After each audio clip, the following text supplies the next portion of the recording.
Welcome learners. तो इस chapter में हम लोग न्यूक्लियर फ्यूजन, ठीक है। तो let us start nuclear fusion. So basically nuclear fusion होता क्या है?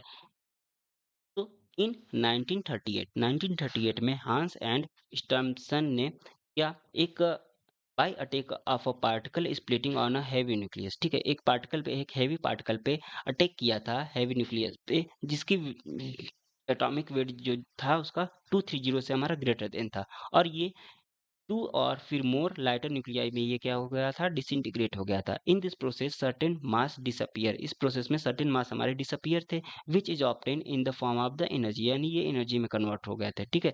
यानी लेट से हमारा ए पार्टिकल है, ठीक है, ये हैवी न्यूक्लियाई है जिसका मास हमारा क्या है, 230 से ग्रेटर देन है। इस पे एक पार्टिकल से हमने अटैक किया, तो यहाँ पे एक्साइटेड न्यूक्लियस बना और ये हमारा 2 या 3 पार्ट में, 2 या 3 से अधिक ज्यादा एटम में ये क्या हो जाता है, डिसइंटीग्रेट हो जाता है। तो हांस एंड स्ट्रासमान ने done the first fusion of a nuclei किस पे किया था, यूरेनियम पे किया था, यूरेनियम 235 पे किया था, ठीक है। तो जब यूरेनियम 235 पे बम्बार्डिंग की गई थी न्यूट्रॉन से, तो ये हमारा स्प्लिट हो गया था 2 फ्रेगमेंट में, 2 और 3 of secondary neutrons and release about, इसमें जो एनर्जी रिलीज हुई थी 190 मिलियन इलेक्ट्रॉन वोल्ट, लगभग में 200 मेगा इलेक्ट्रॉन वोल्ट का एनर्जी रिलीज हुआ था, एनर्जी पर फ्यूजन ये हमारा रिलीज हुआ था। तो fragment are uncertain but each time energy release is almost same. तो इस एक्सपेरिमेंट को बार बार उन्होंने रिपीट किया, तो यहाँ पे फ्रेगमेंट जो थे वो हमें डिफरेंट मिले, लेकिन जो हमारी एनर्जी थी वो सर्टेन मिल रही थी, ओके। तो यहाँ से यूरेनियम लिया, यूरेनियम 235 लिया और उस पर न्यूट्रॉन से बम्बार्डिंग की, तो ये बेरियम और क्रिप्टॉन में हमारा ब्रेक हो गया और यहाँ पे 3 न्यूट्रॉन्स मिले और एनर्जी मिली कितनी, 200 मिलियन इलेक्ट्रॉन्स वोल्ट, ओके। तो यहाँ पे सेकेंड टाइम किया इन्होंने बम्बार्डिंग, तो यहाँ से हमें जिनॉन और एसआर मिला और 2 न्यूट्रॉन्स मिले, लेकिन एनर्जी हमारी सेम मिली, ठीक। तो the average number of the secondary neutron ये क्या था, ये इसमें 2 पॉइंट, यहाँ पे 2 एक्सपेरिमेंट हुआ तो इसमें एवरेज नंबर ऑफ न्यूट्रॉन्स कितना मिल जाएगा, 2.5 मिल जाएगा। Nuclear fission can be explain by the using liquid drop model, इसको हम कैसे एक्सप्लेन कर सकते हैं, लिक्विड ड्रॉप मॉडल से न्यूक्लियर फिजन को एक्सप्लेन कर सकते हैं। इसमें जो mass defect delta M is about 0.1% of the mass of the fission nucleus, यानी जो मास डिफेक्ट होता है, जो एनर्जी में कन्वर्ट होता है, वो क्या होता है, 0.1% of the mass of the fission nucleus के इक्वल होता है, ठीक। उसके बाद इसमें about 93% of energy release energy q is appear in the form of the kinetic energy of product and about 7% part in form of the gamma rays, यानी 93% इसमें जो एनर्जी रिलीज होती है वो क्यू फॉर्म में रिलीज होती है और 7% हमारी इसमें गामा रेज में कन्वर्ट होती है एनर्जी। तो इसके बाद न्यूक्लियर चेन रिएक्शन, इसके लिए क्या हो जाएगा, यहाँ पे द इक्वेशन, न्यूक्लियर फिजन का रिएक्शन कितना है, यूरेनियम 235 के लिए यूरेनियम 235 लिया और न्यूट्रॉन से बम्बार्डिंग की, इस पे ये बेरियम और क्रिप्टॉन बना और 3 हमारा न्यूट्रॉन रिलीज हुआ। तो यहाँ पे एक क्यू वैल्यू भी रिलीज होती है, यहाँ पे this 3 secondary neutron produce in the reaction में cause of the fusion of the 3 more uranium 235। अब यहाँ पे यदि एक यूरेनियम, यहाँ पे एक न्यूट्रॉन से बम्बार्डिंग की गई थी तो ये प्रोडक्ट मिला। अब बाकी जो इसके नॉन इंटीग्रेटेड थे, फिर से ये 3 हमारे न्यूट्रॉन क्या करेंगे, इससे रिएक्शन करेंगे। अब जब ये 3 फिर से इससे रिएक्शन करेंगे तो फिर से हमारा क्या मिलेगा, ये मोर 3 क्या बनाएगा, 3 मल्टीप्लाई बाय 3, यानी ये 9 न्यूट्रॉन्स फिर से अगली बार रिलीज होंगे, फिर से ये क्या करेंगे, हमारे यूरेनियम 235 से रिएक्शन करेंगे, यानी ये चेन रिएक्शन क्या होता रहेगा, चलता रहेगा। और इसमें इस there is if there is a no control of the chain reaction then a short time, यानी 10 के पावर माइनस 30 सेकेंड, 10 के पावर माइनस 6 सेकेंड में एक ह्यूज अमाउंट ऑफ एनर्जी क्या हो जाएगी, इससे रिलीज होगी। This is the principle of the atom bomb, ये क्या है, एटम बम का प्रिंसिपल है। If the chain is controlled then the produce energy can be used for a peaceful purpose, यदि हम इस चेन रिएक्शन को कंट्रोल कर लें तो ये हमारी एनर्जी एक किसी पीसफुल पर्सपेक्टिव से यूज की जा सकती है, जैसे कि जनरेट इलेक्ट्रिसिटी, इलेक्ट्रिसिटी के लिए हम इसे, इलेक्ट्रिसिटी से हम जनरेट कर सकते हैं। और ऐसे बहुत सारे पावर प्लांट है, nuclear power plant, sorry nuclear power plant, जहाँ पे हम न्यूक्लियर रिएक्टर का यूज करके हम क्या करते हैं, इलेक्ट्रिसिटी जनरेट करते हैं। सो यहाँ पे नेचुरल यूरेनियम, जो नेचुरल यूरेनियम होता है वो क्या होता है, यूरेनियम 235 का 0.7% मिक्सिंग होता है और यूरेनियम 238 का 99.3% ये मिक्सिंग होता है। यूरेनियम 235 ये इजीली क्या हो जाती है, फिजनेबल हो जाती है बाय स्लो न्यूट्रॉन, ठीक है, या फिर थर्मल न्यूट्रॉन कह सकते हैं। हैविंग काइनेटिक एनर्जी किसके ऑर्डर की होती है, 0.03 इलेक्ट्रॉन वोल्ट के ऑर्डर की होती है। लेकिन जो यूरेनियम 238 होता है, वो क्या होता है, फिज़नेबल होता है और ये विथ फास्ट न्यूट्रॉन, ये फास्ट न्यूट्रॉन से हमारा रिएक्ट करता है। नोट, तो इसमें नोट क्या है कि chain reaction is naturally uranium can not occur. To improve the quality percentage of the uranium 235 is increase to the 3%। ठीक है, the proposed uranium is called the enriched uranium. इसको क्या कहते हैं, इनरिच्ड यूरेनियम कहते हैं, इसकी क्वालिटी को बेटर करने के लिए। ये क्या होता है, 37% ऑफ यूरेनियम 238 और 3% यूरेनियम 235, इसमें मिक्सिंग होता है। ओके, सो यहाँ पे लूजेज ऑफ सेकेंडरी न्यूट्रॉन, तो leakage of a neutron from the system due to the due to their kinetic energy. Wait a minute. तो यहाँ पे leakage of the neutron from the system due to their maximum kinetic energy, सब neutron क्या हो जाते हैं, escape हो जाते हैं फ्रॉम द सिस्टम।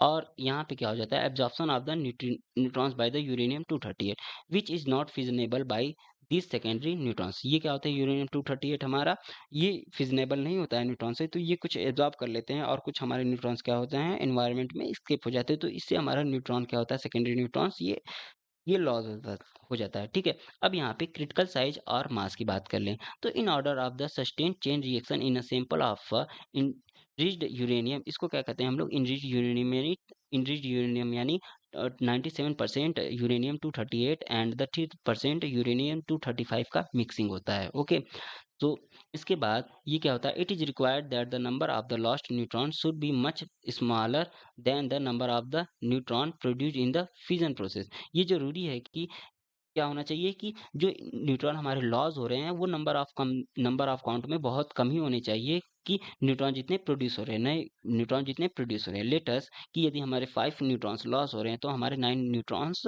प्रोड्यूस होने चाहिए। Okay, for it the size of the uranium block should be equal और greater than the certain size called critical size. इसके लिए हमारा क्या होना चाहिए, यूरेनियम का साइज बड़ा होना चाहिए ताकि इलेक्ट्रॉन स्केप ना कर पाए। उस साइज को हम लोग क्या कहते हैं, क्रिटिकल साइज कहते हैं।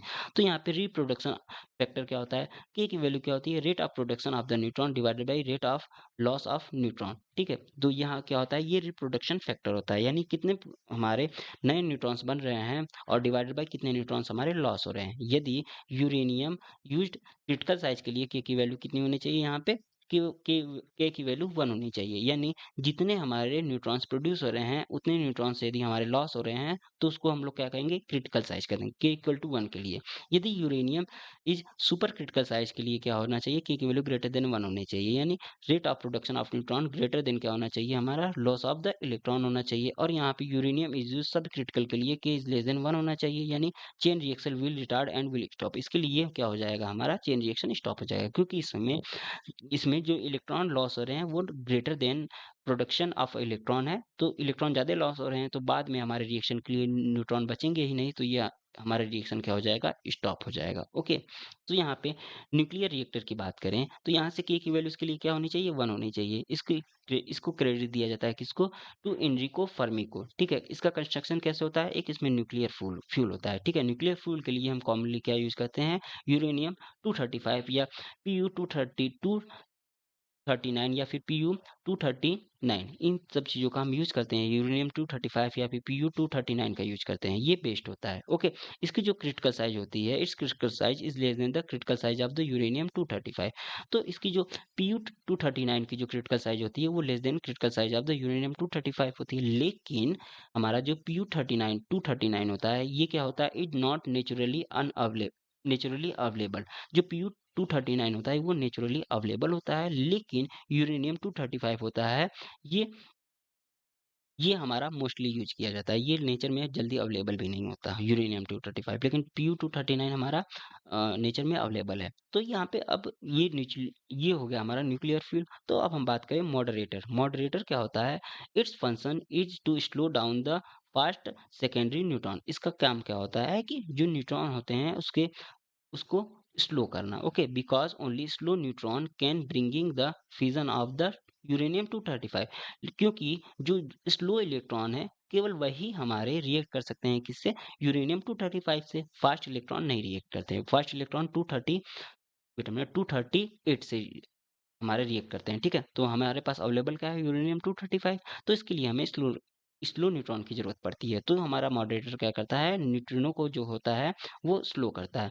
तो the moderator should be light, ये क्या होना चाहिए, मॉडरेटर लाइट होना चाहिए। It should not absorb the neutrinos, ये हमारे न्यूट्रिनो को एब्जॉर्ब नहीं करना चाहिए। कॉमनली इसके लिए हम क्या करते हैं, हैवी वाटर का यूज़ करते हैं, D2O, ठीक है। D2O जो होता है वो हैवी वाटर होता है, ठीक। और डी क्या होता है, ड्यूट्रॉन होता है, ठीक है। इसका वेट कितना होता है, 20 ग्राम होता है। ग्रेफाइट या फिर ग्रेफाइट ईटीसी का यूज़ करते हैं। और यहाँ पे they these are rich of proton, इसमें क्या होते हैं, ये रिच ऑफ प्रोटॉन होते हैं। Neutrons collide with the proton and interchange their energy. तो यहाँ पे न्यूट्रॉन जब कोलाइड करते हैं प्रोटॉन से, तो ये क्या करते हैं, उनकी एनर्जी को इंटरचेंज कर देते हैं, दस न्यूट्रॉन गेट स्लो। इसलिए यहाँ पे न्यूट्रॉन क्या हो जाते हैं, हमारे स्लो डाउन हो जाते हैं। अब इसमें कंट्रोल रॉड की जरूरत पड़ती है, ठीक है। कंट्रोल रॉड बेसिकली क्या होता है, they have ability to capture the slow neutrinos and can control the chain reaction. ये क्या करता है, बेसिकली चेन रिएक्शन को कंट्रोल करता है, न्यूट्रॉन्स को एब्जॉर्ब करके। ओके, ये क्या होता है, एट एनी स्टेज, ये बोरॉन एंड कैडमियम का यूज किया जाता है इसके लिए, एब्ज़ॉर्बर के लिए, न्यूट्रॉन्स के एब्ज़ॉर्बर के लिए बोरॉन और कैडमियम का यूज़ किया जाता है। तो अब बारी आती है कूलेंट की, ठीक है? इसमें एक नेक्स्ट पार्ट होता है हमारा कूलेंट। कूलेंट क्या करता है, the substance which absorb the produced heat and transfer it to the water for the further use. ये क्या करता है हमारा कूलेंट, ये इस रिएक्शन में बहुत सारी हीट जो होती है वो जनरेट होती है। तो ये क्या करता है कूलेंट हमारा, इस हीट को एब्ज़ॉर्ब करता है और ये फर्दर वाटर को ये भेज देता है ताकि ये इसका यूज़ कर सके। Generally coolant is water at a high temperature. Generally coolant क्या होता है, वाटर इज हाई प्रेशर होता है, at high pressure. Okay, so यहाँ से फास्ट ब्रीडर रिएक्शन की बात करें तो the atomic reactor in which fresh फिजनेबल fuel, ठीक है, फ्रेश फिजनेबल फ्यूल यानी Pu-239 is produced along with the energy. The amount of produced fuel Pu-239 is more than the consumed fuel to uranium 235, यानी the amount of produced fuel P 239, ये क्या होता है, is more than the consumed fuel to 235, ठीक है। तो यहाँ से फ्यूल के लिए हम नेचुरल यूरेनियम का यूज करते हैं, ठीक है। यहाँ से इस प्रोसेस में क्या करते हैं, ड्यूरिंग दिस प्रोसेस यूरेनियम 235 हमारा एनर्जी जो होता है वो सेकेंडरी न्यूट्रॉन आर प्रोड्यूस होता है। इसमें 10 सेकेंडरी न्यूट्रॉन्स इसमें क्या होते हैं, 10 सेकेंडरी न्यूट्रॉन। यहाँ पे हम लोग यूरेनियम 235 की जगह हम लोग Pu-239 का यूज़ करते हैं, क्योंकि ये क्या होता है, ये हमारा कम एनर्जी लेता है और अमाउंट ऑफ प्रोड्यूस फ्यूल, ये क्या करता है हमारा, ज़्यादा एनर्जी प्रोड्यूस करता है कम गेन लेके, ठीक है। तो इस प्रोसेस में हम इसको कैसे बनाते हैं, यूरेनियम 238 लेते हैं, ठीक। ये क्या करते हैं, absorbed uranium 238 and uranium 239 is form, 10 uranium 239 convert into the Pu-239 after 2 beta decay. Thus Pu-239 can be separated. The half lifetime is 2400 years. इसके लिए क्या होता है, 2400 years होता है। यानी यहाँ से यूरेनियम 238 लिया, यहाँ पे न्यूट्रॉन से रिएक्शन कराया और ये यूरेनियम 239 बन गया। ये अनस्टेबल होता है, ये 2 बीटा डीके करेगा और यहाँ पे 94 Pu-239 बन गया। ये best fuel of the fission होता है, ठीक है। यहाँ पे मॉडरेटर यूज करते हैं, are not used in this reaction. यहाँ पे मॉडरेटर कोई यूज नहीं किया जाता और कूलेंट के लिए हमारा लिक्विड सोडियम यूज किया जाता है।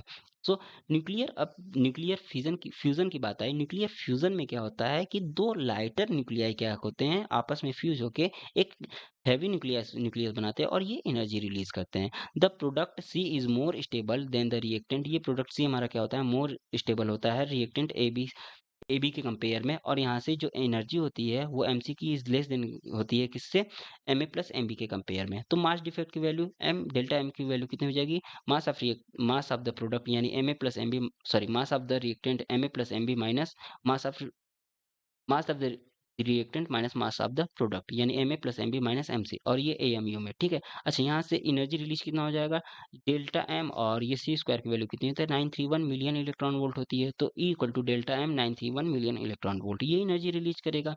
तो टोटल बाइंडिंग एनर्जी कितनी हो जाएगी, total binding energy equal to energy of the product minus energy of the reactant. तो यहाँ से ये हो गया इसका। ओके, तो यहाँ पे हाइड्रोजन, यहाँ पे हम यदि हाइड्रोजन न्यूक्लियाई से हमारा क्या मिलता है, 4 हाइड्रोजन एटम हमारे मिलके एक हीलियम का न्यूक्लियस बनाते हैं, ठीक है। और इसमें 2 हमारा बीटा डीके होता है और यहाँ 2 न्यूट्रिनोज मिलेंगे और 26 मिलियन इलेक्ट्रॉन वोल्ट की हमें एनर्जी मिलेगी। यानी जो एनर्जी रिलीज पर फ्यूजन होती है वो ग्रेटर ग्रेटर देन क्या होती है, एनर्जी रिलीज पर फ्यूजन, ये क्या होती है, greater greater than energy release पर फ्यूजन, यानी फ्यूजन में हमारी ज़्यादा एनर्जी रिलीज होती है और फ्यूजन में कम एनर्जी रिलीज होती है। तो एनर्जी पर न्यूक्लियस ऑन द फ्यूजन की फ्यूजन कितना हो जाता है 200 डिवाइडेड बाय 235 और ये 0.85 मिलियन इलेक्ट्रॉन वोल्ट मिलती है। ये energy per nucleon on infusion, ये क्या हो जाता है एनर्जी पर न्यूक्लियन इन्फ्यूजन से हमारा लेस देन होता है। ओके, ये कितनी होती है 24 डिवाइडेड बाय 4 और ये 6 मिलियन इलेक्ट्रॉन वोल्ट मिलती है। ओके, सो इसके बाद यहाँ पे requirement condition for the nuclear fusion के लिए हमारे रिक्वायरमेंट कंडीशन क्या होना चाहिए, हाई टेम्परेचर होने चाहिए which provide kinetic energy to the nucleus to overcome the repulsive electrostatic force between them.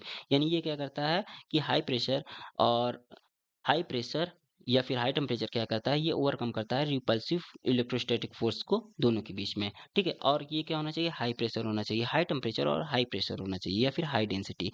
Which ensure, high pressure के कारण क्या होता है, which ensure the frequent collision and the increase in the probability of the fusion. यानी ये क्या करता है कि ये ताकि हमारा कोलिजन मोर ज़्यादा हो सके, इसके लिए ये हाई प्रेशर की ज़रूरत पड़ती है हमें, ताकि प्रोबेबिलिटी हमारी फ्यूजन की ज़्यादा हो सके, इंक्रीज हो सके। The required temperature and the pressure it earth are not possible, ये अर्थ पे पॉसिबल नहीं है, ठीक है। अर्थ पे ना हाई टेम्परेचर है ना हाई प्रेशर है, but this condition exist in the sun. ये क्या करेगा, सन पे एग्जिस्ट करेगा। ये सन पे हाई टेम्परेचर भी होता है, हाई प्रेशर भी हो सकता है, and in many others star, और बहुत सारे अदर्स स्टार पे भी। The source of the energy in the sun is nuclear fusion. इसीलिए जो सोर्स होती है एनर्जी की, वो सन के पास क्या होती है, न्यूक्लियर फ्यूजन के कारण होती है। वेयर यहाँ पे जो हाइड्रोजन होते हैं वो प्लाज्मा स्टेट में होते हैं, and their proton fuse to form the helium nuclear, और उसके प्रोटॉन क्या करते हैं, यानी हाइड्रोजन हमारा फॉर्म क्या क्या करता है, हीलियम न्यूक्लियाई फॉर्म करता है। ओके, सो यहाँ पे हाइड्रोजन बम की बात कर लें, ठीक है। तो हाइड्रोजन बम में बेसिकली क्या होता है, एक मिनट, यदि हम हाइड्रोजन बम की बात करें तो ये बेसिकली न्यूक्लियर फ्यूजन के बेस पे ये वर्क करता है, and produce more energy than the atom bomb. ये एटम बम से भी ज़्यादा एनर्जी प्रोड्यूस कर सकता है। तो यहाँ पे बात आती है पेयर प्रोडक्शन और पेयर एनिहिलेशन की, ठीक है। तो पेयर प्रोडक्शन में क्या होता है, एक गामा फोटोन क्या होता है, energy more than 1.02 million electron volt से गामा के पास ज़्यादा एनर्जी होती है। तो when interact with a nucleus, ये जब न्यूक्लियस से इंटरेक्ट करता है तो क्या करता है, produce pair of a electron. ये क्या करता है, एक पेयर ऑफ इलेक्ट्रॉन बनाता है, और and pair of electron and positron बनाता है, ठीक है, यानी ई प्लस और ई माइनस बनाता है। The energy equivalent to the rest mass of the electron E negative या फिर ई पॉजिटिव की, जिसकी वैल्यू कितनी होती है 0.5 मिलियन इलेक्ट्रॉन वोल्ट होती है। The energy equivalent to the rest mass of the pair, यानी ई प्लस और ई माइनस करेंगे तो ये इन दोनों का सम कितना हो जाएगा, 1.02 मिलियन इलेक्ट्रॉन वोल्ट हो जाएगा। So for pair production energy of the photons कितनी होनी चाहिए, ग्रेटर देन, यदि 1.02 मिलियन इलेक्ट्रॉन वोल्ट से ये ज्यादा है तो हमारा पेयर प्रोडक्शन हो सकता है। Okay, if the energy of the photon is more than the 1.02 million electron volt, so हमारी जो एक्स्ट्रा एनर्जी होगी कि वो क्या होगी, ई माइनस 1.02 हो जाएगी, ठीक है, million electron volt, divide approximately equal amount to each particle as the kinetic energy. तो काइनेटिक एनर्जी कितनी हो जाएगी, E P H minus 1.02 divided by 2 million electron volt. यदि if E is less than 1.02 million electron volt तो यहाँ से pair हमारा नहीं बनेगा। ओके, तो पेयर इनहिलेशन की बात कर लेते हैं। व्हेन इलेक्ट्रॉन और पॉजिट्रॉन कंबाइन, ये जब हमारे इलेक्ट्रॉन और पॉजिट्रॉन कंबाइन होते हैं तो वो एनिहिलेट हो जाएंगे और यहाँ पे हमारा ये गामा रेज इमिट करेंगे, ठीक है। Only energy is released in form of the two gamma photon में एनर्जी रिलीज हो जाएगा। If the energy of the electron and the positron are negligible then the energy of each gamma photons कितनी हो जाएगी, 0.5 पर million electron volt हो जाएगी। Okay, सो एक एग्जांपल की बात कर लेते हैं इसमें।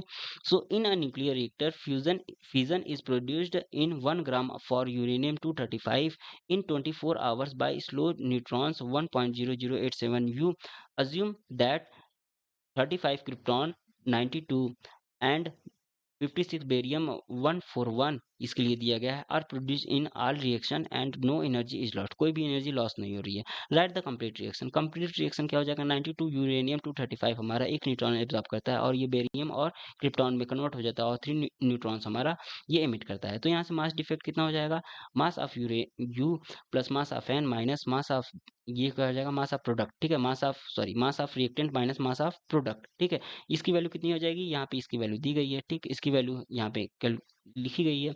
ये कितना हो जाएगा हमारा 256 ना, इसको कंबाइन करेंगे तो ये हमारा हो जाएगा mass of uranium plus mass of neutron, ये कितना हो जाएगा 256.0 256.0526 माइनस 235.8373, और ये किसके इक्वल आ जाएगा 0.2153 क्यू के इक्वल आ जाएगा, ठीक है। तो एनर्जी रिलीज कितनी हो जाएगी, क्यू इक्वल टू कितना हो जाएगा हमारा, क्यू इक्वल टू यहाँ पे मल्टीप्लाई बाई क्या कर देंगे, इसमें सी स्क्वायर से मल्टीप्लाई कर देंगे, ठीक है। तो सी स्क्वायर की वैल्यू कितनी होती है, 931 मिलियन इलेक्ट्रॉन वोल्ट। तो ये कितना आ जाएगा, 200 मिलियन इलेक्ट्रॉन वोल्ट आ जाएगा। तो 1 ग्राम, ये क्या कर रहा था, 1 ग्राम हमारा कितना हो जाएगा, एन ए की वैल्यू कितनी थी, 6.02 मल्टीप्लाई बाई 10 के पावर 23 डिवाइडेड बाई 235।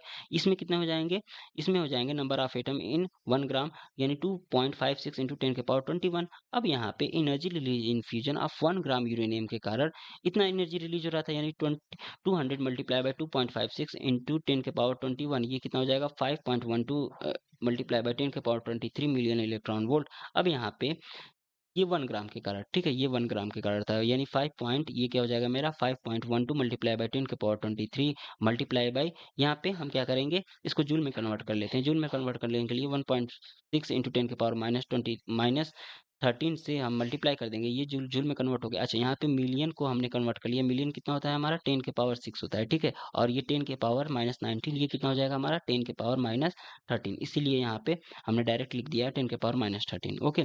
ये करेगा तो 8.2 इंटू 10 के पावर 10 जूल की एनर्जी, इतनी हाई अमाउंट में ये एनर्जी केवल 1 ग्राम ऑफ यूरेनियम रिलीज कर सकता है, ठीक है। तो इसको हम लोग किलो वाट आवर में कन्वर्ट करें, यदि इलेक्ट्रिसिटी से चाहते हैं तो किलो वाट आवर में कन्वर्ट करते हैं, यानी 8.2 मल्टीप्लाई बाई 10 के power 10 multiply divide by 3.6 into 10 के पावर 6 किलो वाट आवर में कन्वर्ट कर दिया, यानी हमें इससे कितना यूनिट एनर्जी मिलेगी, 2.28 इंटू 10 के पावर 4 किलो वाट आवर, यानी इतनी अमाउंट में इतनी यूनिट हमें, ये किलो वाट आवर को हम लोग एक यूनिट भी कर सकते हैं, ठीक है। यानी 2.28 इंटू 10 के पावर 4 यूनिट हमें एनर्जी मिल सकती है केवल 1 ग्राम ऑफ यूरेनियम से, ओके। तो एक और क्वेश्चन इस पे सॉल्व कर लेते हैं। यहाँ पे क्या है कि यहाँ पे बेसिकली क्या है, it is propose to use the nuclear fusion reaction. यहाँ पे हाइड्रोजन और हाइड्रोजन मिलके हमारा हीलियम बनाया इन न्यूक्लियर रिएक्टर। यहाँ पे 200 मेगावाट रेटिंग है इसकी, ठीक है। If the energy from the above reaction is used with 25% efficiency in the reactor, how many grams of the deuterium will be needed per day. Mass of hydrogen कितना दिया, deuterium दिया गया है 2.0141 you दिया गया है, और मास ऑफ हीलियम कितना दिया गया है 4.0026 यू दिया गया है, ठीक है। तो एनर्जी रिलीज कितनी होती है हमारे, Q equal to delta M C square हो जाएगा। डेल्टा एम और सी स्क्वायर की वैल्यू 931 मिलियन इलेक्ट्रॉन वोल्ट होती है। तो क्यू की वैल्यू कितनी हो जाएगी, यहाँ से क्यू की वैल्यू, यहाँ पे 2 हाइड्रोजन है ना, वेट अ मिनट, यहाँ पे 2 हाइड्रोजन है, तो मास of the reactant minus mass of the product हो जाएगा, और ये multiply by 931 million electron volt हो जाएगा। इसको कैलकुलेट करेंगे तो हमारा कितना आ जाएगा, 23.834 इंटू 10 के पावर 6 इलेक्ट्रॉन वोल्ट की एनर्जी आ जाएगी। सिंस इफिशियंसी इसकी कितनी है 25%, यानी इस एनर्जी का ये 25% यूज कर रहा है, तो 25 डिवाइडेड बाई 100, और ये हमारा आ जाएगा, इसको जूल में कन्वर्ट कर लिया यहाँ पे हमने,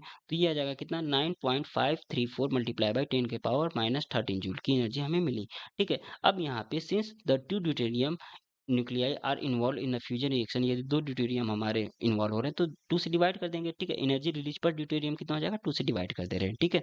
यहाँ से हमने 2 से डिवाइड कर दिया, तो for 200 megawatt power per day, ठीक है, per day number of deuterium nuclei required कितना हो जाएगा, यहाँ पे इसको मेगावाट को हम लोग कन्वर्ट कर लिए इसमें, तो ये कितना हो जाएगा 200 मल्टीप्लाई बाई 6 इंटू 86400, और डिवाइडेड बाई ये हमें जो मिला था, ठीक है, ये हमें मिला था, यानी 9.53534 इंटू 10 के पावर -23 डिवाइडेड बाई 2, और ये हमें कितना मिल जाएगा, इसके लिए हमें कितने ड्यूटेरियम की रिक्वायरमेंट होगी, 3.624 इंटू 10 के पावर 25 ड्यूटेरियम की रिक्वायरमेंट होगी। और यहाँ पे 2 ग्राम ऑफ ड्यूटेरियम कंसिस्ट कितना करता है, 6 इंटू 10 के पावर 23 न्यूक्लियाई करता है।